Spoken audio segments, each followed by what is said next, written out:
네. 네, 학우님들 안녕하세요. 문화교양학과입니다. 다들 수업 열심히 듣고 공부 열심히 하고 계신가요? 지금 한창 과제물 때문에 아마 끙끙 머리 싸매고 고민이 많으실 텐데 그런 여러분을 위해 저희가 돌아왔습니다.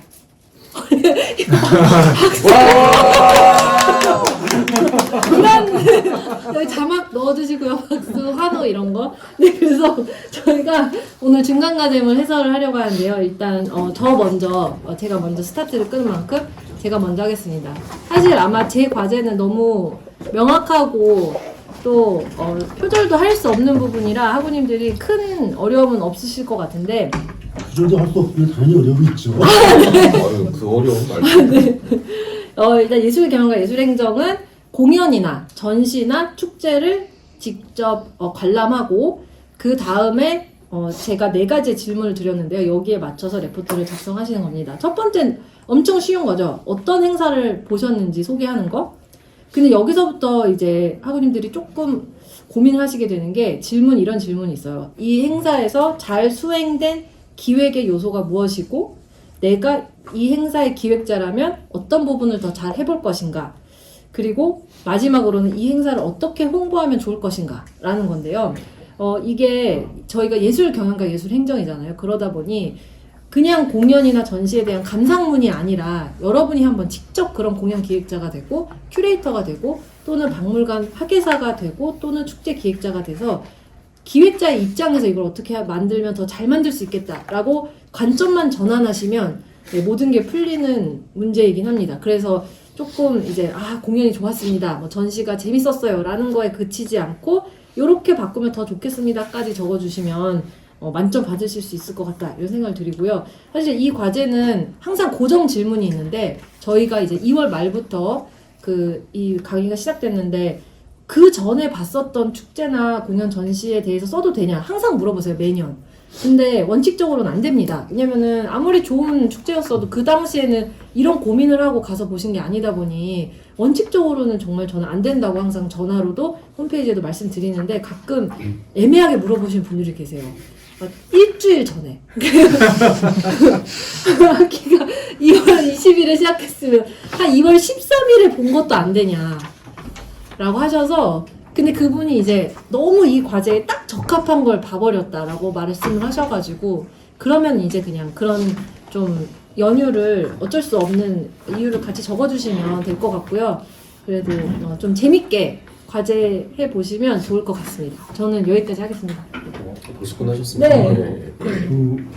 문교 TV의 개선 방안에 대해서 쓰는 건 어떤가요? 문교TV요? 예. 네, 영상 매체. 영상 매체라고 제가 안 적어가지고 직접 가야 돼가지고 네 그렇긴 한데 네. 그 강렬한 눈빛을 쏘시면 제가 또 할 수밖에 없죠. 안녕하세요, 이준석입니다. 저는 이제 과제물을 매우 사랑하는 그런 사람으로 알려져 있죠. 시험으로 볼 수 있는 과목들이 시험에 좀 더 적합한 과목들도 있고 또 과제물 내는 게 좀 더 적합하다라고 판단되는 과목들도 있는데 저는 제 과목은 다 모조리 과제물 친화형들입니다. 그래서 그런 거니까 저를 너무 비난하지 말아주십시오. 세상 읽기와 논술 같은 경우는요 간단한 논증문을 쓰는 겁니다. 그래서 그 주제는 제가 여러분들께 드린 글이 이제 일간지에 실린 어떤 칼럼이나 사설 같은 것들이죠. 그게 2개가 있는데 둘 다 하나의 주제에 대해서 하나는 찬성 혹은 반대 입장을 취하고 있는 것이에요. 약간 극단의 의견으로 갈리는 것들인데 여러분들은 그것들을 읽으시고 찬성과 반대에서 말하자면 우리 교재와 강의에서 배웠던 찬반 논증을 해주시면 됩니다. 논증에서 가장 중요한 것은 이제 논증다운 글을 쓰는 거겠죠. 너무 싱겁습니까? 그래서 간단하게 다시 말하자면은 우리는 논증이라고 할 때 주장과 근거가 적절하게 결합된 글을 논증이라고 부릅니다. 그래서 그런 글을 논문이라고 얘기하기도 해요. 그래서 다시 말하자면은 아무리 논증의 형식을 이렇게 잘 베껴왔어도 거기에 타당한 주장이나 타당한 근거가 없다면 그것은 논칙이 아닙니다. 그러면 주장과 근거에서 더 중요한 게 하나가 더 있다면 사실은 근거 쪽이에요. 왜냐하면은 주장에 생명력을 주는 것은 항상 거기에 맞는 근거들이기 때문입니다. 근거를 많이 모아온다고 해서 능사가 아닙니다. 그 주장을 설득력 있게 만들어주는 객관적인 그런 근거들을 여러분들이 잘 수집하시는 게 맞습니다. 우리 주제가 사실은 요새 많이 이렇게 어둠의 아닙니다. 요 말은 많이 회자가 되고 있는 이제 외국인 혐오에 관한 그런 주제죠. 그래서 무슨 이야기를 하더라도 항상 그 끝이 이게 다 우리에게 많이 이렇게 퍼져 있고 암약하고 있는 중국인들 때문이다라고 이렇게 얘기하시는 분들이 굉장히 많은데, 만일에 저한테 개인적으로 이런 과제가 왔다면 저는 그거 아니다라고 얘기할 거예요. 근데 이런 주장은 할 수 있습니다. 하지만 저처럼 그 근거가 중국인들이 우리 사회에서 그렇게 많이 암약하고 있다면은 중국집 볶음밥의 수준이 이렇게 떨어졌을 리가 없다라고 근거를 댑니다. 그러면은 그거는 저한테 잔인한 점수를 받으실 겁니다. 여러분의 미각에 의존하지 말고요. 좀 더 객관적이고 설득력 있는 그런 근거를 제시하는 게 핵입니다. 그러면은 찬성을 했던 반대를 했던 근거에 설득력이 있다면은 저는 굉장히 이렇게 자비로운 사랑스러운 점수를 드릴 준비가 되어 있습니다. 그래서 너무 어렵게 생각하시지 마시고요. 제일 좋은 글이 있다면 이런 걸 거예요. 이 논증을 읽기 전에 나와 반대편 입장에 서 있는 사람이라도 이 사람이 이 글을 읽는다면은 머리로는 설득이 될 수 있겠다. 마음으로 설득하는 거는 사실 어려운 일이죠. 그래서 그렇게까지 나와준다면 나와 반대편에 있는 사람도 이것 자체는 부인할 수 없다라는 어떤 객관적인 것들, 그런 것들을 근거로 삼아주신다면은 대단히 좋겠습니다. 두 번째는 이제 동서양 문학 고전 산책인데요. 이거는 그렇게 어렵진 않을 거예요. 왜냐하면은 각 강의마다 소개된 그런 동양 혹은 서양의 고전들 하나씩 읽으시고 간단한 감상문을 쓰시면 됩니다. 신화의 세계 같은 경우는 좀 더 특정이 된 케이스인데요. 오디세이아에서 9권에서 12권까지의 내용을 읽으시고 여러분들이 내용을 핵심적인 것들을 요약하고 또 이제 여러분들의 감상을 쓰시는 건데, 여기서 이제 저는 사랑스러운 점수를 드리기 위해서 항상 준비가 돼 있지만 그거를 거부하시는 분들도 계세요. 저로서는 굉장히 안타까운 케이스들인데 남의 글을 그대로 가져와 버린다던가 아니면은 인공지능에게 그 외주를 주시는 분들도 가끔 계십니다.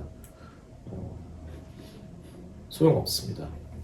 소용없고 외주를 주신 분들에게는 저도 그 채점을 저희 집 고양이에게 외주를 맡기도록 하겠습니다. 그리고 남의 글을 이렇게 그대로 가지고 오신 분들은 저도 길 가는 사람 아무나 붙잡고 그 사람에게 채점을 교육하도록 하겠습니다.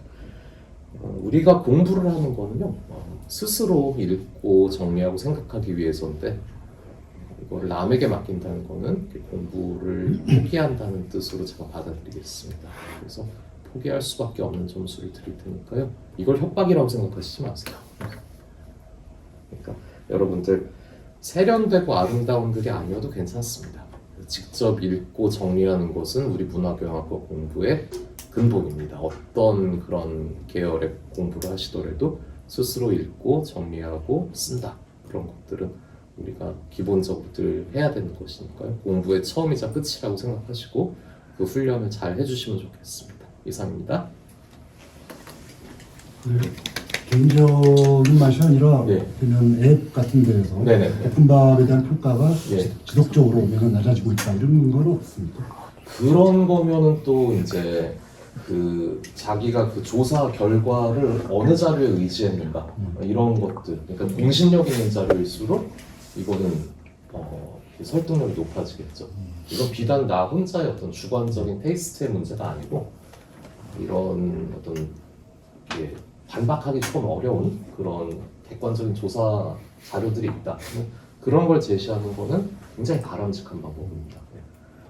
하지만 그게 좀 이렇게 지나쳐서 조작된 통계라든가 그런 것들을 이용하시는 분들도 있죠. 예. 근데 그런 것들은 사실 이제 약간 말하자면 답정너 같은 거기 때문에 답을 미리 정해놓은 거기 때문에 안 하시는 게 좋고, 저는 볶음밥 맛에 대해서까지 그렇게 조작된 통계가 있으리라고 생각하는 쪽은 아닙니다. 옛날 볶음밥 맛이 매우 그립습니다. 그 짬뽕 국물 대신에 계란국을 주던 그 볶음밥이 참 좋습니다. 진짜 그네. 그거 좀 아세요? 고기장장 짬뽕 국물 줘서 아, 그거 아니에요. 굉장히 그리고 그 돼지 기름 라드로 밥알 하나하나 이렇게 볶아낸 예. 그런 밥은 참 돼지 예. 건강에 안 좋은 거 아닌가요? 아니 왜 저를 왜 돼지 바라보시고 확실히 볶음밥 맛은 떨어지고 있어요. 예. 그거는 진실인 것 같아요. 여러분 김재영 선생님의 증언이라고 하더라도 그 이거는 객관적인 증거는 아닌데요. 저는 심적으로는 지금 굉장히 동감하고 있습니다. 예, 예. 네. 이어서 유창 선생님. 이거 말 끊어요. 강제 종료를 지금 강제 종료 부탁해요. 문화교육과 이유창입니다. 저는 이번 세계의 과목 세계 역사와 서구지 성사인문 그리고 여성의 삶과 문화 이렇게 세 과목을 담당하고 세 과목 모두 중간 과제물을 선택했습니다. 과제물 유형은 사실 거의 같습니다. 모두가 특히 두 가지 파트, 둘 중에 일단 하나를 골라야 돼요. 하나는 제가 이제 별도로 지정한 책들을 갖다가 중에 한 권을 읽고 거기에 대해서 쓰는 것이고, 다른 하나는 교재에서 특히 뭐 책을 갖다가 구할 수 없는 상황이거나 여러 가지 약간 안 맞는 분들을 위해서 교재에서 특정한 내용을 다 선택해서 요약하고 두께 거기에 대한 자신의 의견이나 혹은 자신의 삶과의 연관성 같은 것을 써달라는 것이죠. 이렇게 구성한 미리 말씀드리면은 제가 작년 그 과목 채점을 했을 때 깨닫게 된 것 중 하나가 굉장히 많은 분들이 제가 이 둘 중에서 하나를 골라라고 했는데 둘 다를 세워 작성하시는 분들이 생각보다 많다는 겁니다. 미리 말씀드리는데 절대 점수에 플러스 되지 않아요. 그러니까 그냥 둘 중에 하나만 하시면, 그러니까 이걸 보시고 올랐다면 이제부터 알고 둘 중 하나만 하면 되는구나, 나는 운이 좋구나 이렇게 생각하시면 되는 거고, 그게 아니라고 하고 혹시라도 야, 두 개를 하면 점수 2배를 받지 않을까? 그럼 감점도 2배로 받을 겁니까? 근데 이제 그럴 건 아니잖아요. 그러니까 그냥 그런 이제 헛된 기대는 버리시고 하나만 잘 골라서 하시면 되겠습니다. 그럼 아예 하나만 내시면 네? 그러니까 원래 헷갈리지 않게 하나만 내시면. 저는 원래 그러고 싶긴 한데, 근데 교재만 보라는 건 너무 좀 재미가 없기도 하고, 이제 그렇다고 교재를 갖다가 참고하지 않고 다른 텍스트만 읽어라고 할 때는 그 텍스트에 대한 접근성이 떨어지는 분들이 저희 수강생 중에 계시기 때문에 어쩔 수 없이 이제 모든 수강생들이 접근하기 가장 쉬운 그런 종류의 매체는 필요한데, 그러니까 이제 하나는 이 교재를 고르고 다른 하나는 이제 좀 더 공부를 하고 싶은 사람 혹은 이제 이 과목 분야에 대해서 저희 교재라는 것들이 특히 역사 과목들 세계 역사 관련된 부분 같은 경우에는 교재에서 담지 못하는 수많은 내용들이 계속해서 많이 나오고 있기 때문에 그런 분들을 갖다가 조금 더 읽고 이 분야에 대해서 관심과 흥미를 갖다가 넓혀달라, 이런 의미로 이해하시면 되겠습니다. 글쓰기에 대해서는 저는 뭐 기본적으로 이준 선생님과 같은데요. 어쨌든 하나는 아까 말씀드린 것처럼 그래도 뭔가를 좀 더 읽고 이제 자기의 견문을 넓혀보는 게 사실 우리 학과의 수업을 듣는 의미에서도 그렇고, 무엇보다 본인 인생에서도 어느 정도 좀 시간을 똑같은 학점을 들었다고 했을 때 좀 더 많은 것들을 읽어보고 생각해보는 게 사실 공부라는 관점에서 생각해보면 좀 더 뭔가 남는 일이 아닌가라는 생각이 들어요. 그러니까 어쨌든 우리가 이걸 갖다가 단순하게 학점만 따려고 할 거라고 하면은 사실 할 수 있는 다른 일들이 굉장히 많은데 왜 굳이 여기 와서 이런 과목을 듣는가 이렇게 생각해봤을 때 한목격적으로 생각을 하면은 어쨌든 뭔가 좀 더 남겨가고 싶다, 혹은 내가 여기서 이 수업을 들으면서 뭔가 좀 더 한 걸음 더 나아가보고 싶다 이렇게 했을 때 저는 그게 가장 좋고 가장 검증되고 가장 편한 방법이 좋은 책을 읽고 이제 읽으면서 한번 자기 소화를 해보고 거기에 대해서 자신의 견해를 갖다가 서술하는 이런 일이라고 믿습니다.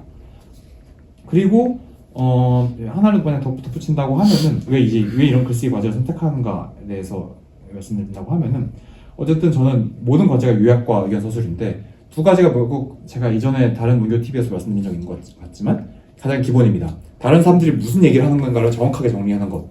그리고 그러니까 AI한테 맡기지 말고, 왜냐면 AI는 너무 뭉뚱그려서 요약을 해준 편이 있거든요. 그러니까 정확하게 자기가 흥미 가는 부분이 어떤 부분인지를 골라서 이 부분에 대해서 이 저자가 어떤 이야기를 하고 있는가를 갖다 내 머리 힘으로 한번 정리해보는 것, 그 다음에 거기에서 자신의 의견을 갖다가 근거를 갖추어서 서술해보는 것, 이 두 가지가 어떻게 보면 인풋과 아웃풋을 반복하는 것들이 사실 모든 사고 능력에서 가장 핵심이라고 얘기할 수 있겠습니다.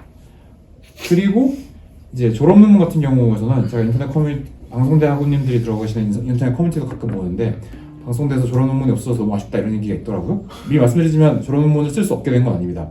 졸업 논문을 의무적으로 써야만 졸업이 된다라는 제도가 바뀌었다는 이야기지. 그러니까 졸업 논문 폐지는 약간 오해의 여지가 있는 표현인데 졸업 논문을 쓸 수 없게 됐다는 게 아니라 졸업 논문을 정말 쓰고 싶은 사람만 쓰면 된다라는 뜻입니다. 그리고 그런 분들을 위해서 어떻게 보면 1, 2, 3, 4학년 수업에서 여러 차례 과제물을 통해서 졸업 논문을 쓸 수 있는 그런 기본적인 글쓰기와 지적인 역량을 훈련시켜 드리는 게 저희 과목의 세팅 기본적인 설계라고 생각을 하고 그런 점에서도 글쓰기 과제가 필요하다고 말씀드릴 수 있겠습니다. 여기까지 이제 글쓰기 과제에 대한 기본적인 개념이 있고요. 그냥 책을 제가 각 과목별로 이제 4권씩 정도 골랐기 때문에 그러니까 쉽게 말하면 여러분들은 이제 입맛대로 골라줄 수 있다는 뜻이죠. 그래서 간단한 소개를 하는 걸로 진행할게요. 세계 역사 같은 경우는 하나는 이건 작년에 나왔던 책이긴 한데 누가 민주주의를 두려워하는가라는 별로 두껍지 않은 한 240여 페이지밖에 되지 않는 짧은 책입니다. 짧지만 어쨌든 특히 근대 초부터 시작해서 민주주의라는 관념이 우리가 생각하는 것과 굉장히 다른 종류의 취급을 받고 있었고 왜 그 사람들이 거기에서 반대를 했는가 혹은 어떻게 그 반대를 넘어설 수 있다고 생각했는가에 대해서 여러 가지 굉장히 흥미로운 이야기들이 많이 있는 아주 잘 쓰여진 압축적인 책입니다. 그래서 요즘 어쨌든 저는 민주주의는 좋든 싫든 계속해서 좀 논쟁적인 주제가 될 거라고 생각하고 있기 때문에 거기에 관심 있으신 분들이 한번 읽어보면 좋겠다라는 생각이 드는 것도 있고 시기상으로는 17세기 전후의 근대 초가 17세기, 18세기가 가장 많이 나오는 이야기이기 때문에 그 시기에 유럽을 갔다 공부하는데도 좀 도움이 될 거라고 생각해서 골랐습니다. 두 번째 책은 중세 서유럽 흑사병이라는 책입니다. 어쨌든 거의 대륙급 혹은 세계를 갖다가 거의 초토화시킬 정도의 이제 큰 질병을 우리가 어떻게 보면 이제 코로나로부터 벗어나게 된 지 그렇게 얼마 되지 않았습니다만 거기에 대한 이제 관심사들은 다들 이제 높아지는 것 같은데요. 저는 이 책은 비교적 최근에 나왔고 뭐 일단 서술도 그렇게 어렵지 않고 무엇보다 사파나 이런 것들이 굉장히 많이 좀 들어가 있습니다. 그래서 제 생각에는 이제 특히 중세서 전공하신 분이 쓰신 거기 때문에 한번 이제 보시면서 어쨌든 중세에서는 약간 흑사병에 대해서 이런 종류의 다양한 각도에 대한 논의가 있었구나 같은 것들을 좀 살펴보신 용도로 읽으셔도 좋겠습니다. 세 번째 책은 제가 이제 오늘 깜빡하고 못 갖고 왔는데요. 필스로버디언이라는 사람이 쓴 크레고 캐피탈리즘이라는 책이고 아마 예전에 한번 소개한 적이 있을 텐데 원래는 이번에 넣을 생각이 없었다가 이 책은 완전히 현대 특히 시간상으로는 1990년, 80년대 정도부터 2020년 초까지 다루는 완전 최근작입니다. 근데 제가 원래 이 책을 갖다가 이번에 또 넣어야 되나라고 생각을 하고 있다가 넣게 된 이유 중 하나가 이 책에 지금 미국에서 벌어지고 있는 여러 가지 큰 변화들과 연결된 단서들이 굉장히 많이 나와요. 이제 머스크나 피터 틸 같은 사람도 나오고 트럼프가 했던 말하라고 별장 얘기도 잠깐 나오고 이런 식으로 하면서 그 근처 지역에서 도대체 이런 형태의 국가와 기업의 관계를 갖다가 다시 설정하는 사람들이 있었고 그 사람들이 어떤 종류의 문제의식과 혹은 이제 생각들을 가지고 어떤 일들을 갖다 세계 각지에서 벌이고 있는가를 약간 추적해보는 약간 굉장히 독특한 형태의 역사책 혹은 약간 어떻게 조금은 루포 같은 형태의 책이기 때문에 여러분들 중에서 지금 동시대에 벌어지고 있는 이제 미국에서 시작해서 어떤 전 세계에 영향을 끼치고 있는 이런 큰 변화 같은 것들이 어떻게 이루어지고 있는가에 대한 관심이 있는 분들은 한 번쯤 이제 굉장히 에피소드 중심들이기 때문에 근데 사실 그렇게까지 큰 부담은 있는 것은 아니라서 한 번쯤 살펴보셔도 좋을 것 같습니다. 마지막 이제 세계 역사에서 네 번째는 제가 요전에 소개한 적이 있는 지도로 보는 세계사인데요. 어쨌든 저는 뭔 통사가 좋을까라고 생각하다가 이 책은 이제 보시면 아시겠지만 이제 사진과 그림이 많고 거의 지도입니다. 지도인데 지도 위에 빼곡하게 뭐가 많이 들어가 있는 그런 지도책이죠. 일단 방송대 출판부에서 이제 지게 문화기에서 낸 거이기도 하고 보면은 고대부터 시작해서 코로나 시기까지 엄청나게 많은 지도를 가지고 각 시대별로 무슨 변화들이 있었는가를 갖다가 특히 공간과 시간을 같이 시각화해서 볼 수 있게 해주는 굉장히 좀 흥미로운 접근법들이 많은 책입니다. 그래서 약간 좀 비싸긴 한데 도서관에서 구하시든 어쨌든 특히 세계사에 관심이 있는 분들 같은 경우는 여러분들 역사 교사도 좋고 아니면 역사에 대해서 그냥 관심 있는 분도 좋고 그냥 이제 넓게 보고 싶다 이런 분도 다 좋긴 하니까 한 번쯤 약간 도서관에서 빌리시든 아니면 경제에 여러 개 두신다고 하면 이제 구매를 하시든 보시면서 시간 날 때마다 약간 관심 있는 파트를 갖다가 짬짬이 읽어보셔도 좋겠다는 생각입니다. 여기까지가 세계 역사 과목들이고요. 두 번째는 이번에 새로 열린 서구지정사 있는 과목에 대해서 말씀드리겠습니다. 서울시청사 인문 과목 같은 경우는 어쨌든 이번에 새로 연 과목이기도 하고 많은 학우님들께 낯설 걸 대비해서 다른 과목과 달리 중간과 기말 모두 과제물로 되어 있는데 중간 과제물 책들이 약간 더 쉬울 수도 있겠습니다만 어쨌든 너무 어렵지 않게 하려고 생각하고 있습니다. 그래서 이번 같은 경우는 저는 크게 역시 4개의 책을 골랐는데 어쨌든 우리 서구시청사 인문 수업이 기본적으로 서구에 초점을 맞추고 있고 어쨌든 중간 과제물까지는 여러분들이 거의 시기상 18세기 전후 정도까지 고대부터 시작해서 18세기 전후까지 이야기를 많이 좀 다룰 거기 때문에 거기에 관련된 책들을 좀 골랐어요. 하나 이제 볼테르에 대해서 어떤 계몽 18세기 프랑스 계몽에 대해서 가장 이제 논쟁적이고 가장 알려진 인물 중 하나인 볼테르에 대한 그냥 짧지 않고 굉장히 퀄리티가 높은 저자가 이제 볼테르 쪽 전문가이기 때문에 이제 그냥 짧은 책이고 번역도 굉장히 좋습니다. 그래서 관심 있으신 분들은 이제 이것도 고를 수 있고 두 번째로 나는 약간 정치 사상이라는 종류의 학문 자체를 좀 넓게 보고 싶다 이런 분들 같은 경우는 이제 이건 최근에 올해 초인가 작년 말쯤에 나온 책인데 서양 정치 사상이라는 사람의 짧은 책이 나와 있습니다. 그렇게 두껍지 않고 뭐 번역은 약간 좀 고칠 필요 같은 것들이 있긴 하지만 그래도 대체적으로 이제 크게 읽는데 큰 무리는 없는 수준이긴 합니다. 그래서 일단 짧은 책 2권 있고 그다음에 약간 두께가 높아져서 이제 루터 브랜드가 되다 한국어 번역을 잘못 골라서 이제 책이 잘 안 팔리는 경향이 있어요. 책은 굉장히 좋고 기본적으로 마르틴 루터의 일생에 집중을 하되 그냥 루터나 종교개혁 이렇게 다루는 게 아니라 루터가 종교개혁 전후 때 또 이제 어떤 공간에서 어떤 식의 출판물로 관련 논쟁을 벌였는가 그래서 그 과정에서 자기 출판물이 더 자기가 쓰는 글과 말 같은 것들이 더 많은 사람들에게 잘 전달될 수 있도록 하기 위해서 어떤 책의 예컨대 편집이라든가 디자인 넣고 이런 것들까지 굉장히 세세하게 관여했는가를 갖다 보는 출판의 역사를 통해서 보는 종교개혁 시기의 역사라고도 이렇게 보실 수 있을 것 같습니다. 그래서 책 좋아하시는 분들 같은 경우는 이제 흥미로운 사파도 많고 굉장히 깨알같이 책이 이 시기에는 이런 식으로 만들어졌구나 책을 만드는 사람들이 이때부터는 어떤 종류의 고민까지 하고 있었구나 이런 것들을 같이 아울러 볼 수 있는 그런 책이기 때문에 서술은 그렇게 어렵지 않아요. 분량이 약간 두꺼워 보이긴 하지만 서술은 그렇게 어렵지 않아요. 번역도 굉장히 깔끔하게 잘 된 편이고 그래서 저는 이제 이 책 같은 경우도 그쪽 분야에 관심 있으신 분들은 한번 골라보실 수 있고 마지막으로 이것도 나온 지 얼마 안 된 책인데 에던 스미스에 대해서 이제 니콜라스 필립슨이라고 보통 18세기 스코틀랜드 계몽 이야기할 때 가장 중요한 역사가 중 한 명이 쓴 스미스에 대한 전기입니다. 기본적으로 이 책을 추천하는 이유 중 하나는 1차적으로는 아마 여러분들이 보통 우리가 생각하는 아담 스미스는 뭐 보이지 않는 손과 시장 자유주의와 뭐 그런 것들인데 그런 것들에 대한 통념이 진짜 얼마나 많은 것들이 잘못되었는가를 갖다가 아주 잘 근거를 짚어서 설명하고 있는 책 전기이기도 하고 무엇보다 전기인데 이 스미스가 살던 에딘버러, 글라스고 같은 지역들이 어떤 곳이었는가에 대한 첨예한 묘소부터 시작을 하기 때문에 정말 한 세계부터 시작해서 한 명의 인물과 사상이 이렇게까지 쭉 들어가는 굉장히 흥미로운 지정서적인 전기라고 이야기할 수 있겠습니다. 당연하지만 그 과정에서 18세기의 이제 계몽에 대해서 좀 더 깊이 있는 여러 면모들을 갖다 이해할 수 있는 것도 좋고요. 뭐 약간 번역에 고칠 가능성이 없는 것은 아니긴 하지만 그래도 이 정도면 저는 읽는데 큰 무리는 없다고 생각하고 분량 두께가 그러니까 본문이 한 430쪽이니까 사실 그렇게 어렵진 않아요. 어쨌든 이 책을 읽고 나면은 여러분들이 이제 그 아담 스미스에 대해서 떠드는 신문 칼럼니스트를 밑에 댓글을 달면서 이건 틀린 내용이다라고 이제 선풀을 달 수 있는 좋은 기회가 될 겁니다. 선풀이요? 네. 근데 만약에 4권이 다 어렵게 느껴지면 뭘 골라야 하나요? 원래 어려운 책을 읽고 자기 사고를 확전시키는 게 공부에서 핵심입니다. 다 좋은 거죠. 모든 것이 어렵다면은 난 뭘 해도 내 레벨이 가능하겠구나라는 굉장히 좋은 거잖아요. 그게 아니라 예를 들어 다 어려우니까 예를 들어 분량이 짧은 게 낫다거나 그래도 우리에게 그 보편적으로 조금 익숙한 내용이 많이 나온다거나 뭔가 하나를 조금 그래도 다 어렵게 느껴지면 뭐라고. 거기서 저는 이제 난이도 배분을 약간 했는데 앞에 2권짜리가 이게 얇고 실제로 다 인문서로 쓰여진 책들이라서 둘의 인문 난이도가 상대적으로 낮은 편입니다. 그래서 만약 솔직히 약간 다 흥미있어 보이지만은 하나를 골라야 되는데 약간 좀 시간 부담이 있고 막 등등 있다고 하면은 뭐 여러분들 위해서 제가 이제 미끼를 걸었잖아요. 이제 얇은 책들을 갖다가 잡고서는 파닥파닥 글을 쓰시면 되겠습니다. 두권책을 선택했을 경우에 점수의 메리트가 있습니까?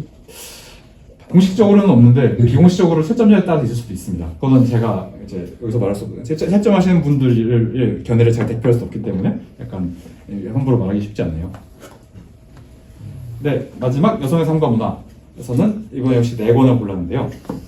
하나는 약간 논문집에서 조금 고민을 하게 되는데 세계 여성 교육이라고 해서 여러 나라의 여성 교육을 전공하신 분들끼리 한국, 미국, 독일, 이제 튀르키예, 예전에 터키라고 불렀던 그리고 쿠바 이르기까지 각 지역마다 한 챕터씩을 맡아서 그 지역에서 여성 교육 제도 같은 것들 어떻게 변화했는가에 대해서 스케치를 해주고 있는 그런 책입니다. 그러니까 이런 주제로 나온 책들 자체가 한국에 너무 없어서 이번에 나온 게 사실 저도 예전에 이 책이 처음 만들어질 때 영국 쪽 파트를 써달라고 이제 제안이 오긴 했는데 여러 가지 상황에 맞지 않아서 저는 못 썼는데 그래도 깔끔하게 잘 나왔더라고요. 쓰시는 분들이 약간 다 교육사에 대해서 관심 있으신 분들이고 문제의식이 있으신 분들이어서 한번 보면서 세 각지에서 어떻게 보면 사실 세계에서 여성을 제도적으로 대규모 여성 가르치는 교육시키겠다는 생각이 나온 것 자체가 글로벌하게는 그렇게 오래된 얘기들이 아닙니다. 그러니까 그 기간 동안 어떤 형태의 이제 변화들이 있었는지를 갖다가 볼 수 있는 굉장히 재밌는 샘플이 될 것 같아서 일단 교육 파트에서 이제 골랐고 두 번째 책은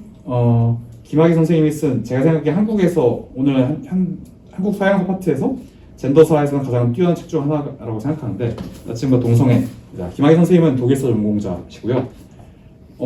여기서 여러분들 중에 상당 부분이 그냥 동성애만 들어있으니까 그러면 여기서 뭐 동성애자들의 연예인과를 보자는 얘기인가? 나치들이 동성애자들이었나? 이런 얘기를 하실 수 있을 것 같은데 그런 얘기는 아쉽게도 아니고 기본적으로는 19세기 말 20세기 초에 독일 바이마르 시기부터 시작해서 동성애에 대한 관점들이 도대체 어떤 식으로 이걸 어떻게 규정할 것인가에 대한 어떤 논쟁들이 있었는지 지금 사실 여러분들 같은 경우에서도 머릿속으로 동성애가 도대체 어디까지가 생리적인 것이 어떻게 만들어진 것이냐 이런 것들에 대해서 고민들이 있으신 분들도 많고 동성애에 대해서 우리가 어디까지 과학적으로 합의된 사실인가 이런 것들에 대해서 고민하시는 분들이 있잖아요. 이 시기 때는 당연히 훨씬 더 그런 논쟁이 많았겠죠. 그런 논의들이 어떻게 되었는지 특히 당대 19세기 말 20세기 초에 성과학, 섹솔로지라는 학문의 관점에서 그런 동성애와 관련된 여러 가지 성적 독착 같은 것들을 어떻게 규정하려고 했는가에 대한 당시 담론들을 보고 이게 이제 독일에서 특히 이제 나치로 넘어간 시기까지 그런 동성애자들에 대한 제도 여러 가지 제도가 국가의 인구와 국력과 위생을 갖다 관장하는 사람들에 대해서 어떤 형태의 이제 그런 제도화가 이루어지게 됐는가에 대한 국가에 의한 접근과 그다음에 동성애에 둘러싼 과학적 담론, 의학, 과학 담론 접근 같은 것들이 어떻게 마주치고 있는가를 갖다가 아주 상세하게 파고든 역작입니다. 두껍고 약간 이제 난이도가 있을 수 있긴 하지만 저는 한번 어쨌든 굉장히 흥미로운 책이기 때문에 도전 의식이 있는 분들은 골라봐도 좋다고 생각합니다. 세 번째 책은 약간 오늘 고른 책 중에 가장 얇을 것 같아요. 왜냐면은 얇아요? 두께는 380몇 페이지 되긴 하는데 실제로 보면은 각 항목이 그냥 한 페이지짜리 글을 반복이거든요. 퀴 한국사라고 정말 출간된 지 얼마 안 되는 그냥 따끈따끈한 책이고 1페이지 퀴한 역사 읽기. 근데 약간 라이트하게 각 한 페이지 단위에서 한국사에서 도대체 어느 시점에서 여러 가지 퀴어 혹은 성적인 규범이라든가 이제 이런 것들을 둘러싸면서 약간 그런 것들을 넘어서거나 혹은 전통적인 성적 규범을 갖다 뒤흔드는 일들 같은 것들이 언제 어떻게 생겼는가를 갖다가 에피소드별로 그냥 한 개씩을 쭉 하는 책입니다. 그래서 오히려 역으로 읽기는 굉장히 그냥 읽으면서 왜냐면 재밌는 에피소드 뽑아서 봐도 되긴 하니까. 근데 오히려 이런 글들이 사실 글쓰기는 약간 어려울 수 있는데 저는 뭐 원래 다 세상 기부에 뭐 하나 넣는 게 있으면 잃어버리는 게 있는 거잖아요. 그러니까 여러분들이 이제 이 책을 읽는 건 쉽게 읽는 대신에 글쓰기 약간 어려울 수 있긴 하겠지만 그런 부분에서는 이제 내가 그만큼 허들 낙혀졌으니까 감수해야지 좋은 일이야라고 생각하면서 넘어가셨으면 좋겠습니다. 그 다음에 마지막 책은 해석을 해주시면 이제 이거는 사실 저번 학기 작년에도 넣었던 책이긴 한데 워낙 이제 중요한 책이기도 하고 커리어 그리고 가정이라고 해서 클라우디아 골딘이라는 이걸로 이제 이거 쓰고 나서 얼마 있다가 이제 노벨 경제상을 받았죠. 미국의 대표적인 경제사학자 중 한 명인데 워낙 한국에서 언론에서 많이 소개됐고 그러다 보니까 유일한 단점은 여러분들 언론에 많이 소개됐기 때문에 여러분들이 그걸 카피해서 이제 표절로 과제문을 내려는 유혹이 그만큼 많을 수 있다라는 게 문제이긴 합니다만 책 자체는 특히 미국이라는 한정된 공간이긴 한데 도대체 여성이 직업시장에 진출하게 되면서 가정과 여성의 직장 그리고 여성의 소득 이제 불평등 같은 종류의 문제들에서 어떤 종류의 변화들이 생겼고 이 문제를 돌파하기 위해서 어떤 종류의 이제 고민들이 필요한가에 대해서 상당히 설득력 있게 굉장히 탄탄한 근거를 들어서 이야기하고 있는 책입니다. 물론 한국 맥락이랑은 있다 보니 약간 좀 다르긴 하고 20세기 후반의 미국과 지금의 한국도 이제 좀 다른 사회이기 때문에 일괄적으로 이걸 잡고 한국도 이럴 것이다라고 생각할 수는 없긴 하겠습니다만 이런 종류의 잘 좋은 케이스 스터디를 한번 보고 나면 한국의 사례를 볼 때도 더 복잡하게 생각할 수 있는 면들이 있겠죠. 그래서 어쨌든 제가 이제 여러분들께 드리는 주의사항은 표절을 하지 마라 이겁니다. 네, 이걸로 책 12권을 다 소개를 드렸는데요. 저의 채점 기준은 같습니다. 심플합니다. 첫째, 분량이 너무 부족하지 않으면. 두 번째, 표절을 하지 않으면. 세 번째, AI 등에 맡겨서 너무 대충 딱 봐도 안 읽고 썼네 이런 티가 나지 않으면. 여러분들은 점수를 받는 데서 아무런 어려움이 없으실 겁니다. 그리고 반대로 그 세 가지 중에 걸린다라고 하면은 특히 제가 표절 과제물 같은 경우는 제가 이것 때문에 작년에 상당히 많은 이메일을 갖다 받았는데 미리 계속해서 한 번 더 강조드리지만 표절은 훅 간다. 표절을 모든 표절을 잡아내지 못하지만 작은 표절은 확실히 보내드린다. 이게 저의 이제 입장이고 이거 입장 앞으로 바뀌지 않을 겁니다. 그러니까 그냥 이제 표절로 괜히 해서 리스크를 갖다가 떠난 다음에 나중에 채점 결과 나올 때까지 가슴 졸이면서 0점 나면 어떡하지 이렇게 생각하시는 것보다 그냥 읽고 쓰세요. 못 쓴 글이 걸려서 표절로 날아가는 글보다 훨씬 더 좋은 점수를 받습니다. 이것만큼은 제가 약속드릴 수 있습니다. 이상입니다. 아유, 아유 수고하셨습니다. 근데 여성의 선거는 동성애를 다룬 책이 반을 차지하는 배경은 뭡니까? 일단 사실 여성에 대해 이해할 때도 여성에 대한 동성애자들이 당연히 있기 때문에 여성에 대한 이제 다양한 세부적인 삶을 살펴보는 의미들이 있을 거고 두 번째로 저는 여성사에 대해서 얘기할 때 물론 좁은 의미에서 여성에 대한 역사를 이해할 수 있긴 하겠지만은 사실 그런 여성 역사를 이해할 때조차도 그게 그 시기에 존재했던 어떤 특정한 신권에 존재했던 그 성적인 규범이라든가 역할 같은 것과 어떤 연관이 있는가를 같이 봐야 된다고 생각하는 편이긴 합니다. 그것들을 고려하지 않고 여성만 딱 뜯어내서 놓고 보면은 그냥 이제 사실 우리가 여성에 대해서 알게 되는 인상이 굉장히 좀 피상적일 수밖에 없는 측면이 있기 때문에 그걸 넘기 위해서도 그러니까 어떻게 보면 당시에 젠더와 혹은 성별에 대한 여러 가지 규범과 인식 같은 것들이 어떻게 되는가를 갖다가 약간 크게 보는 보아달라는 그런 형태의 이제 요구로 이해해주는 감사하겠습니다. 우리가 그 한동안은 동성애를 질병으로 부정한 적도 있었죠.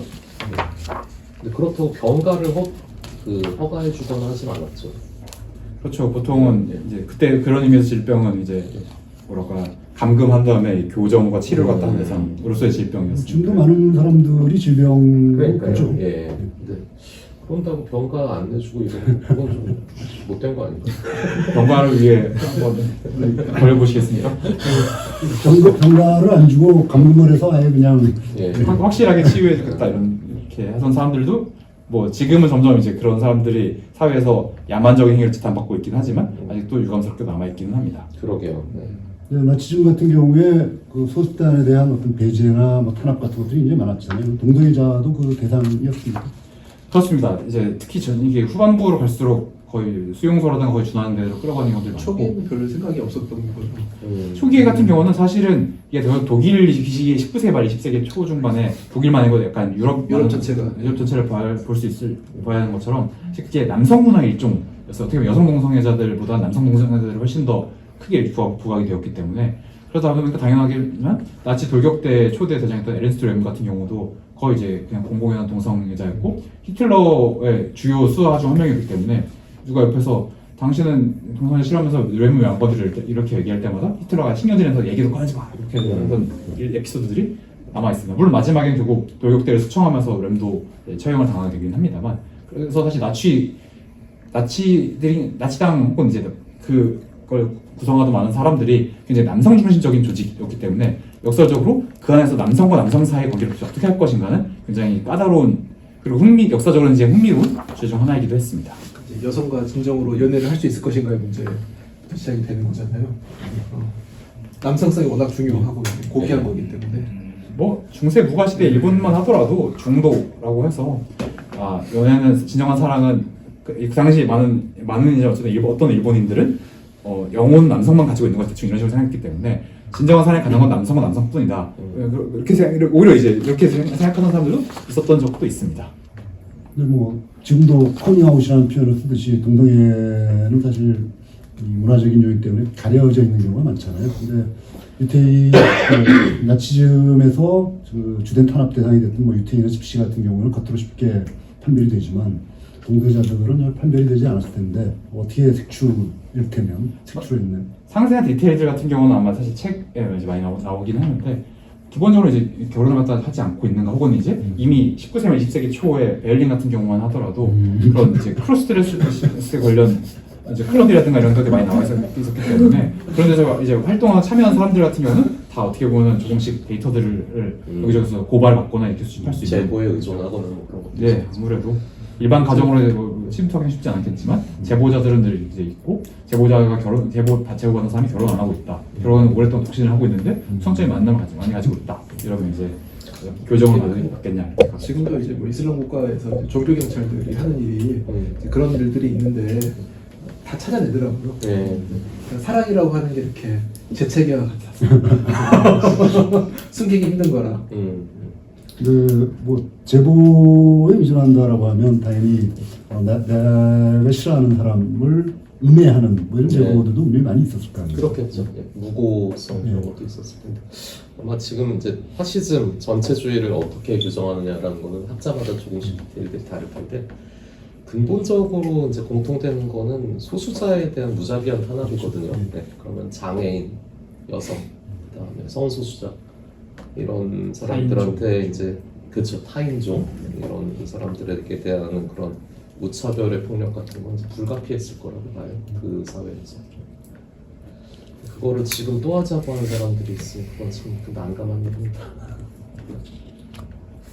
그럼 제가 진행을 해야 되니 진행 방해가 다음 정주현 선생님께서 또 말씀해 주시면. 예, 뭐 제 정준영입니다. 제가 과제물 과목이 두 과목인데요. 하나 1학년 과목이 대중문화이해, 그다음에 또 하나는 4학년 과목이 정보사회 디지털 문화입니다. 근데 두 과목의 과제물 주제는 동일합니다. 그래서 대중문화이해 또는 정보사회 디지털 문화 과목 수강을 통해 얻고자 하는 바를 쓰신 후에 그 교재 내용에서 가장 관심이 가는 주제를 하나 골라서 왜 그 주제에 관심을 가지게 되었는지에 대해 서술하시오 라고 하는 게 그 주제입니다. 이런 주제를 제시해드리는 이유는 뭐 결국 우리 문화경학과가 바람직한 삶이라고 하는 것을 자기 나름대로 추구해 가도록 하는 뭐 이것을 지향하는데 그러기 위해서는 내가 어떤 사람인지에 대해서 먼저 아는 것 이게 이제 가장 기초가 되겠죠.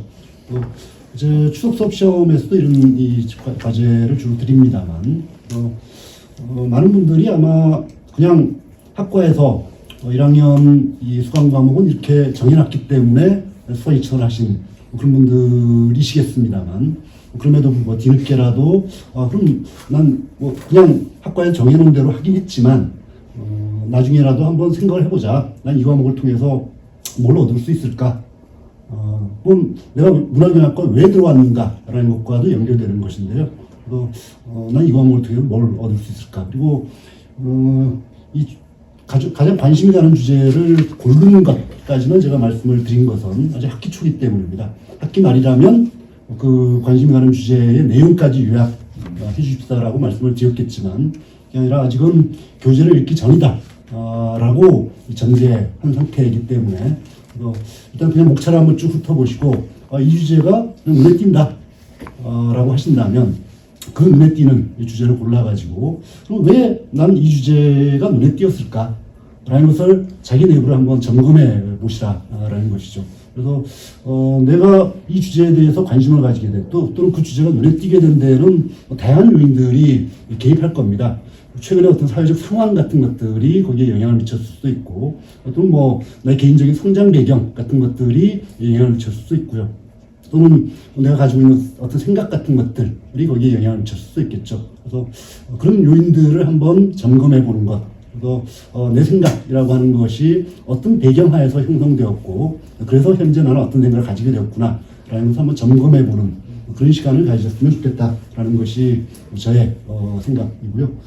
많은 분들이 이제 채점 기준에 대해서 말씀을 하셨는데 저도 이게 간단하게 말씀을 드리면 뭐 A4 용지 3매 이내, 3매 내외로 작성하라라는 말씀을 드렸습니다. 근데 많은 분들이 거기에 표지가 포함이 되느냐 안 되느냐를 질문하시는데 이 표지는 제외하고 3매 내외입니다. 그리고 3매 내외이기 때문에 내도 되고 외도 됩니다.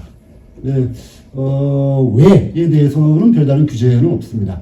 그래서 쓰다 보니까 정말 쓸 얘기가 너무 많다라고 생각해서 수십 매를 쓰셔도 그거에 대해서는 아무런 불이익을 드리지 않는데 그렇다면 내에서 너무 내적으로 축소가 되면 거기에 대해서는 약간의 불이익을 드릴 수가 있습니다. 그래서 최소 이 A4 용지 한 매 반 정도까지는 쓰셔야 점수를 받을 수 있다. 그러니까 물론 한 매 반 이하를 쓰신다고 점수를 전혀 안 드린다는 의미는 아니고요. 양으로 감점을 받지 않을 수 있다. 된다라는 것이고, 그래서 양으로 감점을 하는 기준은 그 A4 용지 한 매 반 정도다라는 것이고, 그리고 그때 이제 한 매 반이라고 하는 것도 사실 글자 크기를 어떻게 하느냐에 따라서 또 여백을 어떻게 두느냐에 따라 굉장히 달라지지만, 기본적인 기준은 아래 한글을 여러분들이 처음 구동시켰을 때 그게 그냥 원래대로 나와 있는 이틀입니다. 다만 원래대로 나와 있는 글자 크기가 10으로 되어 있지만 글자 크기가 11포인트까지는 제가 허용을 해드리겠습니다. 11포인트를 했을 때 한 매 반 이상 정도가 된다면 불량으로 손해를 보지는 않는다라는 것이고, 주제의 성격으로 봐서 이건 표절을 하기는 굉장히 어렵긴 합니다만, 하여튼 혹시라도 표절이 이루어진다면 표절에 대해서는 역시 다른 분들보다는 조금 덜 가혹하겠습니다만, 하여튼 가혹한 평가가 이루어질 것이다라는 것을 다시 한번 말씀드리겠습니다. 네, 시장입니다. 네. 제가 네. 사연을 예. 자동 진행 눌러. 예, 안녕하세요. 예, 남기현입니다. 예, 저는 두 과목입니다, 과제물이. 그래서 한 과목은 4학년 과목에 세계 도시화 건축, 그 다음에 2학년 한국사 이해입니다. 저는 중간 과제물을 거의 최근에 좀 비슷한 유형으로 내고 있는데요. 4학년 그러니까 두 과목 다 교재를 읽고 출제된 문제에 대해서 다 교재 안에 있는 거거든요. 그러니까 교재에 출제된 문제가 어디에 있는지를 찾으시고 그 다음에 그거를 정해진 분량 안에 요약을 하는 문제입니다. 다 유형은 똑같고요. 그래서 먼저 세계 도시화 건축 같은 경우는 네 문제입니다. 그래서 네 문제인데 네 문제 다 적어주셔야 됩니다. 네 문제 다 적어주셔야 되고 답안을 작성하실 때 이게 남기현 선생님과 이우찬 선생님의 요청을 혼동하지 마십시오. 하나만 골라서 한 번만 골라서. 저는 네 개를 다 적어주셔야 됩니다. 1대4로 인용하겠습니다. 그래서 가끔씩 이제 이거는 한국사 이해도 마찬가지인데요. 문제를 쭉 구분되지 않게 쭉 띄지 않으시고 1번, 2번, 3번, 4번 네 문제다 그러면 이거를 띄어쓰기 하나도 없이 그냥 쭉 연결해서 적어주시는 경우가 계세요. 그러면은 문제 답안을 물론 채점하면서 제가 다 구분합니다. 여기는 1번 문제는 어디까지, 2번 문제는 어디까지, 3번 문제 어디까지, 4번 문제 어디까지 다 제가 다 띄어쓰기 다 해가지고 분량도 다 체크하고 이렇게 보거든요. 그런데 이걸 구분해달라. 그러니까 1번 답안 쓰고 한 줄 띄고 2번 답안 쓰고 한 줄 띄고 3번 답안 쓰고 한 줄 띄고 이렇게 해주시면 감사하겠습니다. 그러면은 아마 제가 채점하는데 시간이 조금 더 수월하지 않을까 싶고요. 띄었다고 분량 때문에 그런 거 전혀 없습니다. 왜냐하면 제가 이제 뒤에서 여기 과제 지시사항에서 적어드렸지만 과제가 그러니까 세계 도시화 건축 같은 경우는 1번, 2번 문제는 A4 한 장, A4 한 매죠. 그 다음에 3번, 4번 문제는 A4 반매로 요약을 하시는 거거든요. 그럴 경우에는 A4 한 매일 경우에는 35에서 한 40줄. 그 다음에 A4 반장 같은 경우는 17에서 한 20줄이 되기 때문에 그 답안 내용을 다 이렇게 적는다는 거 이렇게 말씀드리겠습니다.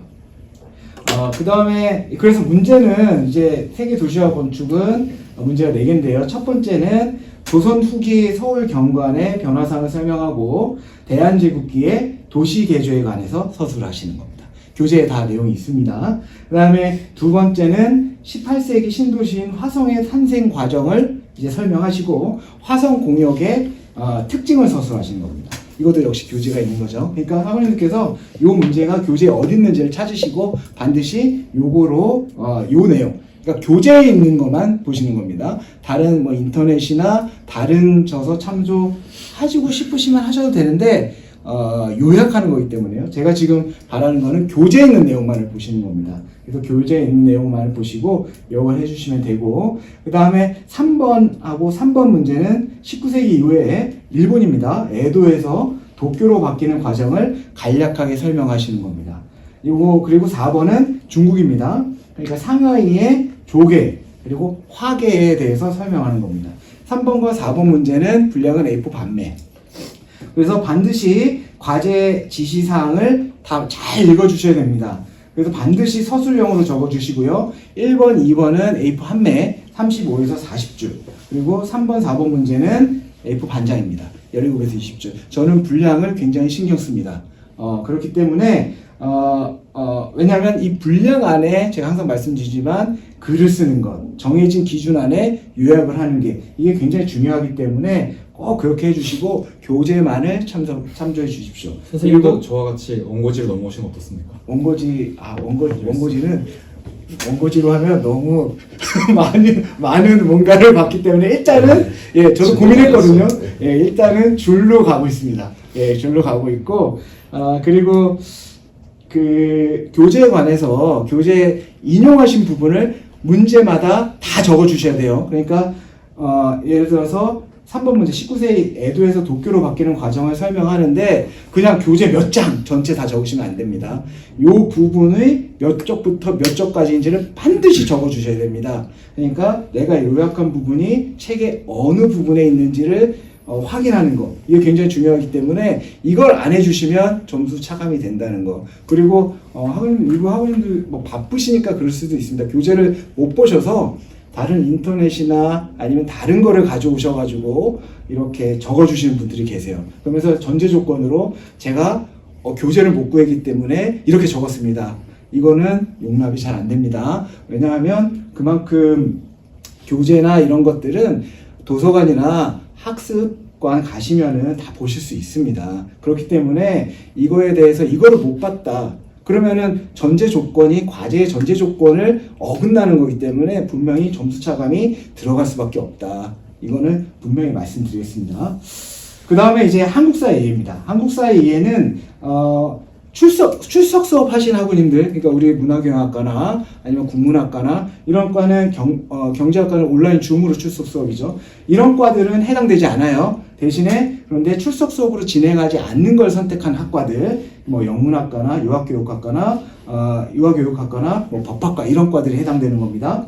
그래서 여기도 마치 또 동일합니다. 반드시 교재를 통해 가지고 요약하는 거고 여기는 한국사 이해는 5문제입니다.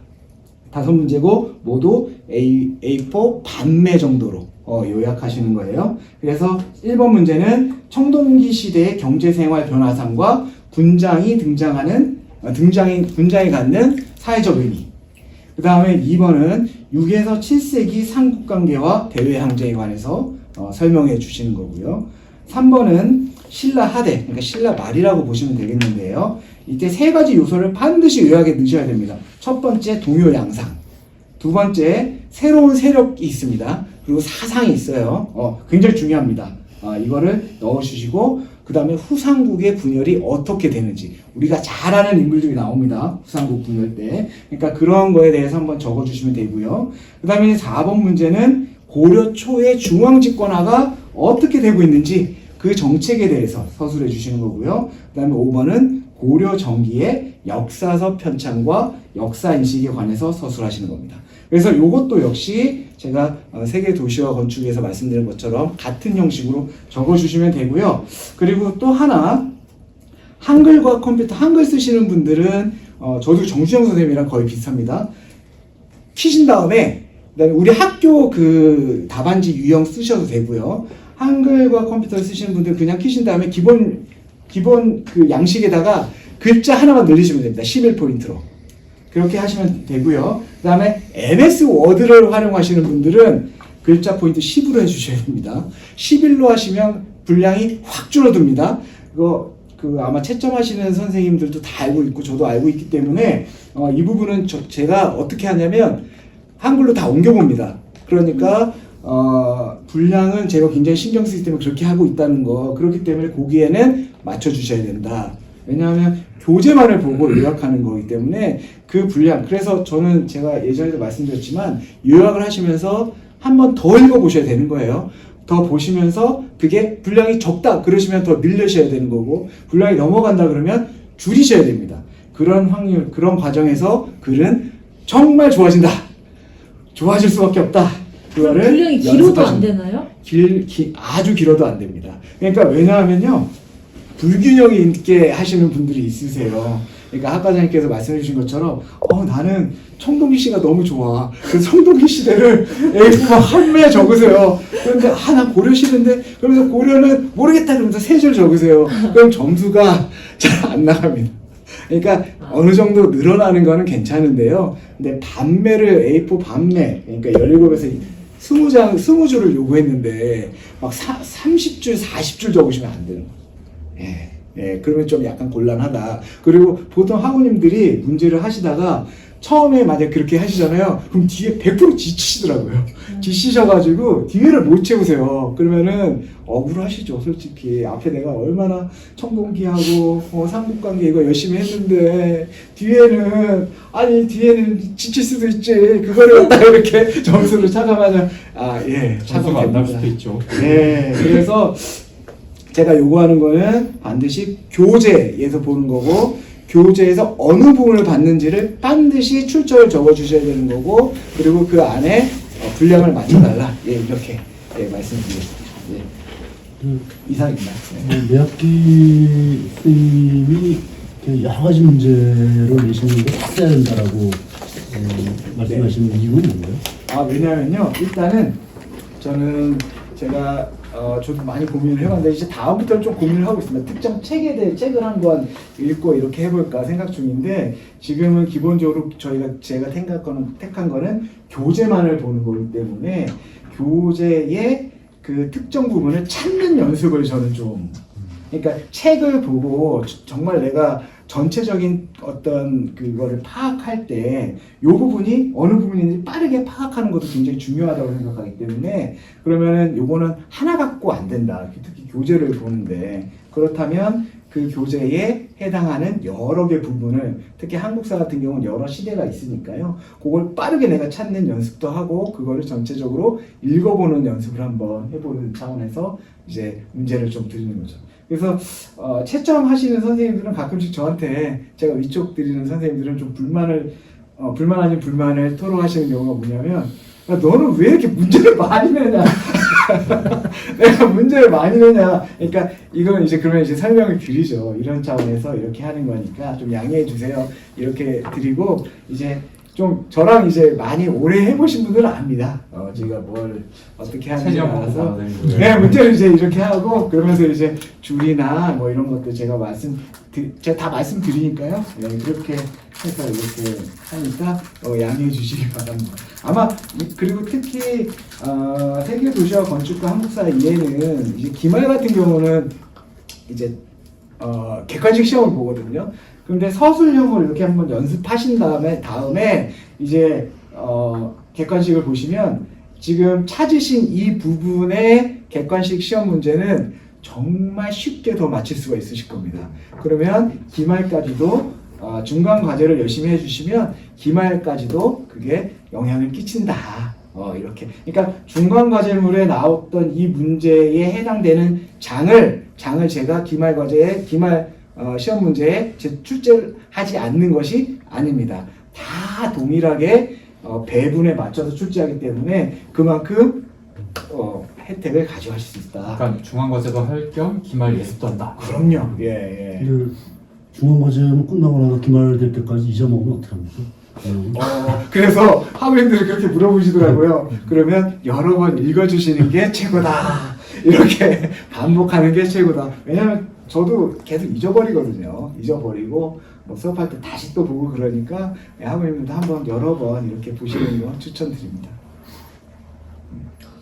이거는 관계가 있는지 모르겠는데요. 얼마 전에 무슨 신문 경제면을 보니까 하림식품이라고 해서 백제면이 출시가 됐더라고요. 백제면요? 예. 신라면에 대항하겠다고. 근데 많은 그 업계 관계자들이 신라면이 방심을 품고 당면과 연합을 하면 백제면이 위태롭다 이런 말씀도 하시더라고요. 예, 영상 많이 보시죠. 되게 심각한 문제인데. 당이면 저희 중국 이건데. 중국이 백강전투 같은 곳에서 백제 함대가 다 이렇게 무너질 거다 뭐 이런. 그럼 저 일본 라면도 진출해야 되는데. 선생님도 중국 일본어를 말하고 계시군요. 아닙니다. 저는 이렇게 그러면 굉장한 혈투가 벌어질 것 같은데요. 예. 후백제로 이렇게 넘어가야겠고 삼국시대 분열 같은데. 예, 그쵸. 예. 통일이 되게 어려울 것 같은데, 제가 지금. 출시되면 한번 맛보고 그다음에 예, 말씀. 저도 꼭 데려가시죠. 이미 하림이랑 이마트랑 연합을 했네요. 그렇습니까? 참나 또. 네. 하려면 근데 가격은 성비가 좋지 않아서 얼마 될지 모르겠습니다. 그 얘기가 관계자들 여기 계시면 나오는 것 좀- 같은데. 거기는 안 나와요. 거기는. 방송. 네, 김재영 선생님 그만 쓰시고 예, 자동 빌비저스 죄송합니다. 덕분에 제 시간이 잘 가고 있네요. 예. 저희 이제 제 중간 과제물 교과목은 두 과목인데요. 하나는 사회문제론이고 다른 하나는 세계의 정치와 경제입니다. 두 교과목 모두 제가 교과목과 관련되어 있는 참고 도서 또는 추천 도서를 냈고요. 이것을 읽으시고 독후감을 쓰시면 됩니다. 분량은 A4 4매이고 형식 없고 잘 쓰시면 좋은 점수 받으시고 오. 표절하시면은 말씀드린 것처럼 아주 그냥 극악의 결과를 맞이하실 거고요. 대신에 이제 제가 책들 중에 이전에 냈던 책들이 있기 때문에 혹 어떤 학우님들은 내가 이제 저번에 읽고 내가 썼는데 이걸 그냥 내도 되지 않을까라고 생각을 하시겠지만 그렇게 됐을 경우에 자기 표절에 걸릴 가능성이 높기 때문에 조금 주의를 하시면 좋을 것 같습니다. 사실 제가 드릴 말씀은 이게 다인데요. 또 다른 교수님들께서 또 길게 말씀을 하셨기 때문에 저도 짧게 덧붙이자면 이제 그 독후감이라고 하는 거는 뭐 형식이 굉장히 다양할 것 같은데요. 그래서 최대한 제가 자율성을 드린 거고 그럼에도 불구하고 최소한 이제 들어가야 될 것들이 뭐가 있을까 생각을 해보면 이제 책의 내용들이 아마 들어가야 될 것 같은데요.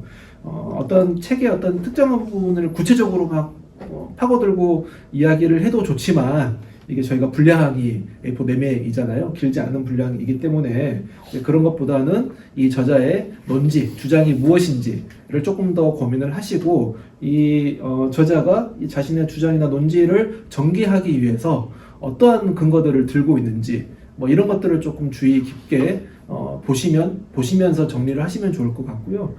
또 하나는 약간 좀 비판적으로 좀 보시면 좋을 것 같습니다. 단순히 저자가 이렇게 이야기를 했다. 나는 동의한다 라기보다는 비판적이라고 하는 것은 무조건 이제 뭐 저자의 어떠한 반대하는 것이 아니라 옳고 그름을 판단하는 데 있어서 아까 말씀드린 것처럼 어떠한 근거를 사용하고 어떠한 논리적으로 그것들을 논지를 전개하고 있는지를 조금 더 주의 깊게 보시면서 자신의 관점을 사용을 하셔가지고 판단을 하셔서 서술을 하시면 좋을 것 같고 그래서 이제 마지막에는 본인의 이제 생각들, 평가들을 넣으시면 좋을 것 같습니다. 이제 그래서 이제 아까도 AI 문제가 나왔는데 사실 이제 생성형 AI를 최근에 많이 사용을 하시고 작년에 이제 제 교과목도 어떤 학우님께서 생성형 AI를 사용을 하신 다음에 좋은 점수를 받으셔가지고 그냥 혼자 마음속에 좋은 추억으로 갖고 계셨으면 좋았을 텐데 이제 온라인에서 이제 쓰지 않으신 분들을 약간 조롱하시는 글을 쓰기도 하셨는데요. 사실 이제 다른 교수님들과 생각이 전 좀 다른 게 사실 지금 이제 어떤 특정 그러니까 기술이 굉장히 발전이 되어 있기 때문에 또 사용자 측면에서도 또 최근에 이제 또 많이 사용을 해봤기 때문에 이거를 이제 채점자가 골라내는 게 저는 쉽지 않은 지금 이제 상황까지 왔다고 생각을 하고 또 이것을 무작정 저희가 이제 쓰지 못하도록 할 수도 없는 상황이라고 저는 생각을 하지만 그럼에도 불구하고 우리가 이제 대학에서 공부하는 것들 왜 공부를 하는가를 특히 문화교양학과에서 왜 공부를 하는가를 생각을 한다면 어떤 자신만의 어떤 시각, 관점 이런 게 굉장히 저는 중요하다라고 생각을 합니다. 그런데 이제 AI라고 하는 생성형 AI를 사용을 하게 되면 사실은 또 하나의 어떠한 권위에 의존을 하게 되는 거죠. 그러니까 이전의 권위라고 하는 것이 유력자라든가 혹은 종교라든가 혹은 뭐 큰 이름을 갖고 있는 누군가가 이야기하는 것에 대해서 그냥 무비판적으로 받아들이는 것을 넘어서는 게 이제 문화교양학과에서 중요하게 생각을 하는 것인데 새로운 어떤 기술에 의존하게 되는 이제 그것이 마치 어떠한 답인 것처럼 생각을 하실 수 있는 그런 위험성도 좀 있는 것 같습니다. 물론 이제 AI를 도구적으로 사용을 할 수도 있다라고 생각을 하는데요. 사실 도구적으로 사용을 한다고 하더라도 그 전에 자신의 어떤 관점들 그리고 어떠한 특정한 뭔가 이렇게 구조적으로 분석을 한다거나 논리적으로 전개하거나 이거는 사실 훈련이 필요한 것이거든요. 그리고 이 중간과제물이라고 하는 것은 그런 훈련의 과정에서 굉장히 중요한 것이라고 생각을 하는데 계속 그런 것들을 좀 무시하시고 너무나 이제 의존하게 되시면 굳이 왜 공부를 하는가? 라고 하는 어떤 또 다른 질문과 이제 대면할 수밖에 없는 상황인 것 같습니다. 그렇기 때문에 생성형 AI를 사용하시는 것은 지금 단계에서는 최대한 자제를 하시는 게 어떨까 그런 좀 생각이 들었습니다. 그래서 이제 결론적으로 과제물은 비판적으로 보시고 자신의 관점으로 평가를 하시는 것이 굉장히 중요하다. 이제 그 채점에 있어서 그 부분을 굉장히 중요하게 보도록 하겠습니다. 이상입니다. 네, 생성형 AI 관련해서는 저도 이제 최근에 나왔던 생성형 AI 사용과 학습 관련된 이제 여러 가지 논의들 같은 것들을 보고 있는데 대체적으로 이야기하는 거는 단기적으로 뭔가 내놓은 성과, 생성형 AI를 이용해서 학습에 이용할 때 단기적으로 내놓은 성과 같은 것들은 좋아지긴 하는데 그만큼 이걸 이용하지 않게 되는 순간 하락한 속도도 빠르더라. 그러니까 약간 이제 친구가 썼던 표현을 빌자면은 마치 지식이 탈수되는 것처럼 머릿속에 잠깐 이제 들어왔던 것들이 너무 쉽게 빠져나가기 때문에 사실상 장기간의 학습에서는 AI의 사용, 생성형 AI의 사용이 굉장히 좀 어려울 수, 그러니까 해로울 수 있다라는 표현 이야기들까지도 좀 더 나오고 있더라고요. 그래서 저는 과제를 하면서 어쨌든 우리가 이걸 하면서 이런 종류의 과목을 듣고 수업을 듣고 방송대 수업을 듣고 문화교육과에 와서 글쓰기를 해본다거나 이런 과제물을 내본다거나 이런 종류의 모든 경험이 기본적으로 나 스스로 갖다가 좀 더 성장시키고 이 시간을 투여한 만큼 뭐가 나에게 좀 더 남기기 위해서잖아요. 근데 남긴다고 하면서 이제 성적을 넘기기 위해서 막 이제 AI를 써서 한 달 뒤에 다 그 내가 써봤던 것에 다 나한테서 빠져나가 버린다고 하면은 남는 게 없는 거 아닙니까? 저는 그런 남는 게 없는 거를 하는 게 그리고 이제 결국 그 시간은 오히려 삶에서 시간을 유한하니까 그 시간 동안 어떻게 보면 아무 의미가 없던 일을 하는 게 본인의 삶을 채우는 데서 이제 어떤 도움이 되는지 약간 잘 모르겠다 생각하는 것도 있어서 저는 그리고 아까 이제 김정 선생님께서 말씀하신 것처럼 이미 일정 수준 이상 훈련된 사람이 특정한 목적을 위해서 AI를 갖다 도구로 쓰겠다 이런 것도 저는 있을 수 있다고 생각하긴 하거든요. 근데 어쨌든 우리는 이제 학습 단계를 상정하고 있는 거라서 이걸 과정을 거치면서 우리가 어떻게 더 성장할 수 있는 것인가를 갖다 고민해야 되는데 오히려 그런 성장의 계기 같은 것들을 더 빼앗아 버린다는 점에서는 사실은 그런 점에서는 저는 어쨌든 최근에 나온 논의들을 보면서 처음에 이제 AI가 나왔을 때 저도 생각보다도 학습 관련해서 특히 글쓰기 학습 관련해서는 좀 더 거리를 둘 필요가 있다는 생각들을 좀 더 하고 있습니다. 물론 이제 개인적인 의견이고 다들 이제 의견 다르긴 하겠습니다만 저 같은 경우는 이제 그런 식으로 생각을 하고 있습니다. 뭐 요즘 많은 분들이 특히 우리 학생분들은 딱 페이지를 넘기면서 그전 페이지에서 읽었던 내용 다 잊어먹는다. 또 뭐 다음 주를 읽으면 전 주를 잊어먹는다라고 말씀하시는 분들 많이 계신데 어차피 잊어먹을 거라면 AI를 써도 괜찮은 겁니까? 어차피 잊어먹을 거면 감옥을 안 들어도 돼요. 근데 저는 이제 뭐 어차피 지구도 멸망할 텐데 이제 나올 텐데요.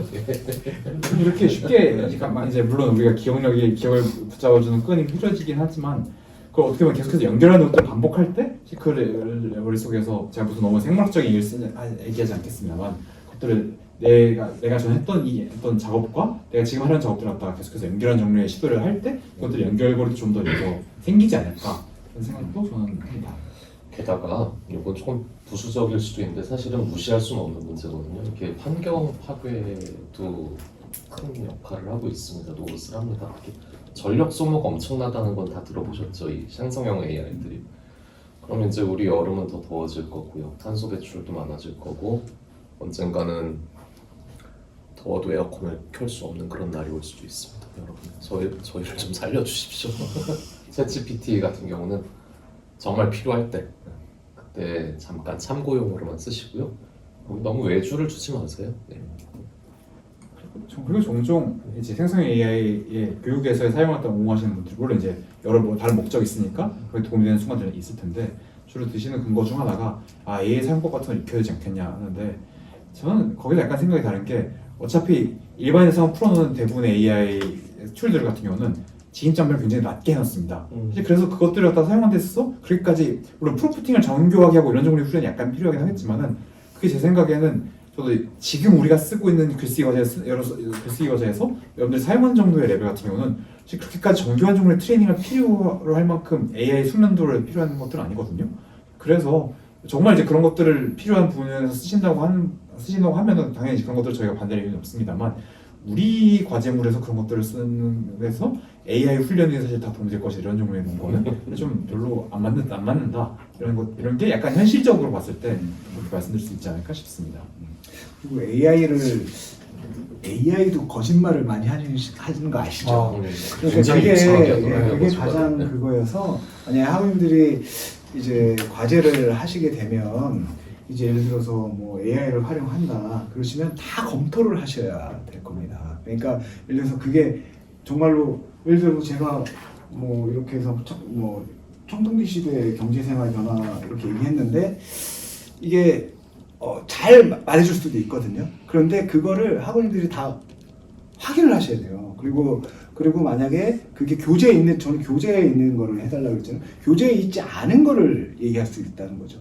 그럼 그거를 다 점검하고 그 내용이 제대로 요약됐는지, 그리고 또 저는 이제 출처 쪽수를 밝혀라고 그랬으니까 그 쪽수도 확인하셔야 되고, 그렇다면은 그거를 다 확인하시고 그러시는 시간이 오히려 더 걸리기 때문에 학우님들이 어떤 뭐 과제를 하시거나 아니면은 학습에 투여되는 시간이, 그러니까 예를 들어서 학우님들께서 한국사나 뭐 이런 쪽에 지식이 이미 기본적으로 많이 갖고 교재에 대한 내용을 완벽하게 습득하셨다 그러시면 굉장히 더 빠르게 하실 수가 있겠죠. 그런데 그렇지 않은 경우에는 오히려 더 비효율적이다. 그러다가 만약에 잘못된 내용을 이렇게 쓰셔서 그게 답안지를 보게 되면 아무래도 채점하는 입장에서 의심할 수밖에 없는 거고, 그리고 현실적으로 그 내용이 아니기 때문에 감점이 들어갑니다. 그러니까 제가 생각할 때는 이우창 선생님께서 말씀해 주신 것처럼 그리고 다른 교수님께서 말씀해 주신 것처럼 AI를 써서 과제를 전적 의존해서 과제를 한다는 거는 지금 약간 위험도 많이 있다.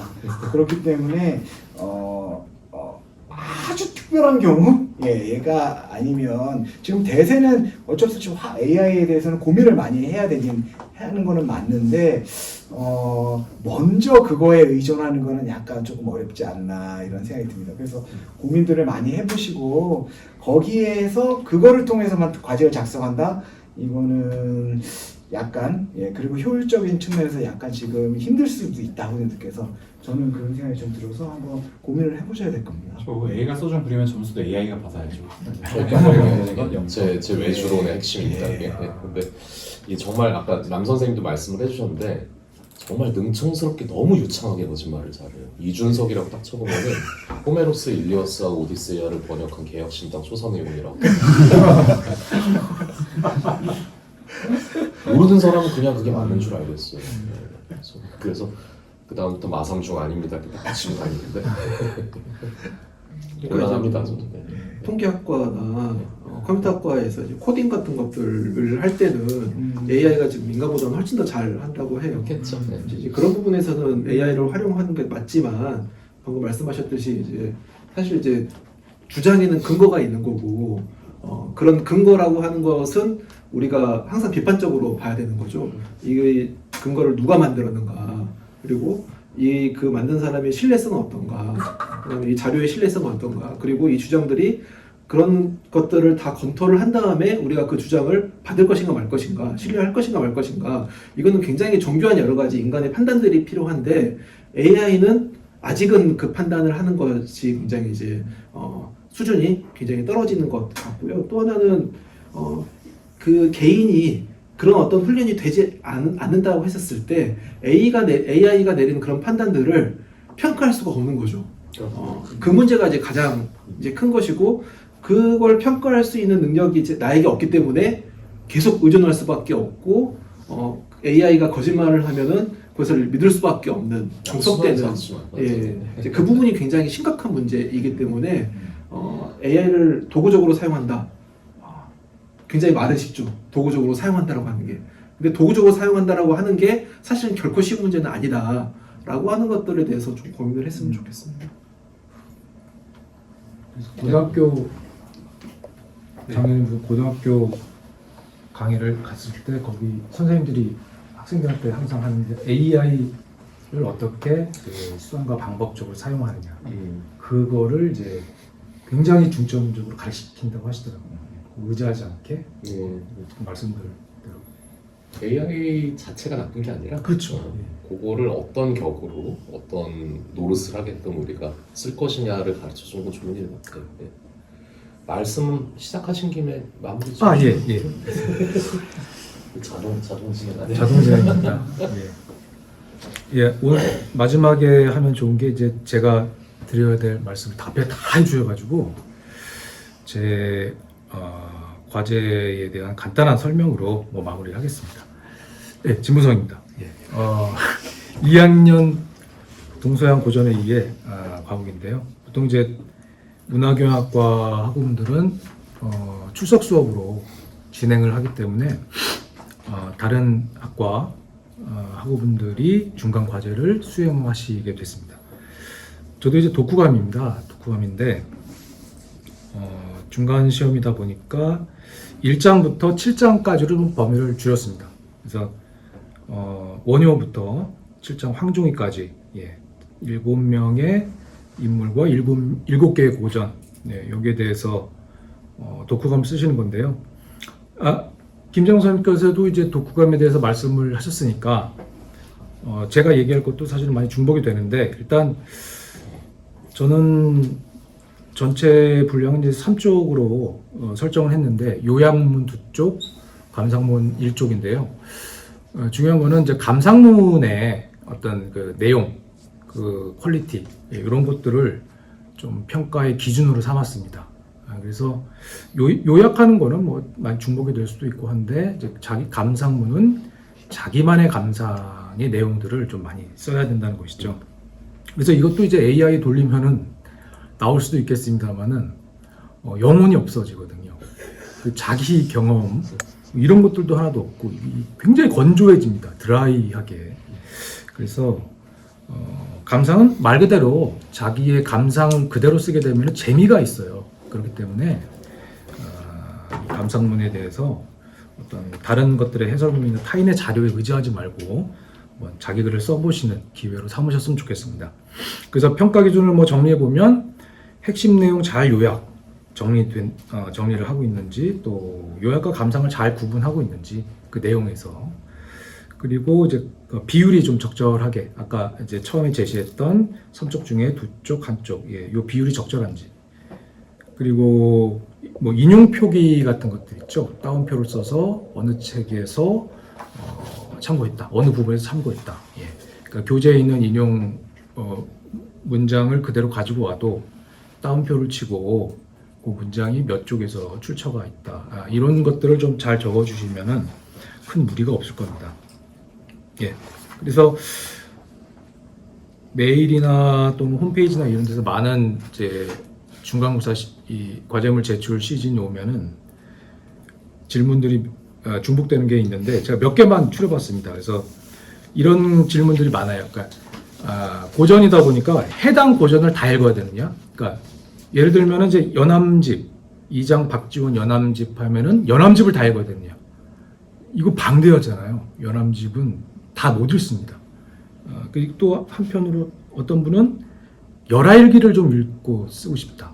근데 이것도 말이 안 되는 게 열하일기도 분량이 대단히 많습니다. 다 못 읽습니다. 근데 교재의 내용을 수록된 내용을 읽고 독후감 쓰는 거기 때문에 열하일기를 읽은 자기 감상을 추가하고 싶다면은 아까 처음에 말씀드린 것처럼 명확하게 열하일기의 내용 이 내용들을 어디서 몇 쪽 열하일기 몇 쪽에서 이제 어떤 출판사에서 출판한 열하일기 거기서 가져왔다, 그걸 참고했다 이런 것들을 정확히 명시해 주시면은 충분히 가능하죠. 그래서 출처를 정확히 밝히는 거 왜냐하면 이제 자기 독후감이기 때문에 이런 것들은 굉장히 중요하니까 잘 지켜주시면 되겠습니다. 그래서 다른 책들을 이제 결론적으로 다른 책들을 참고해도 됩니다. 다른 고전들을.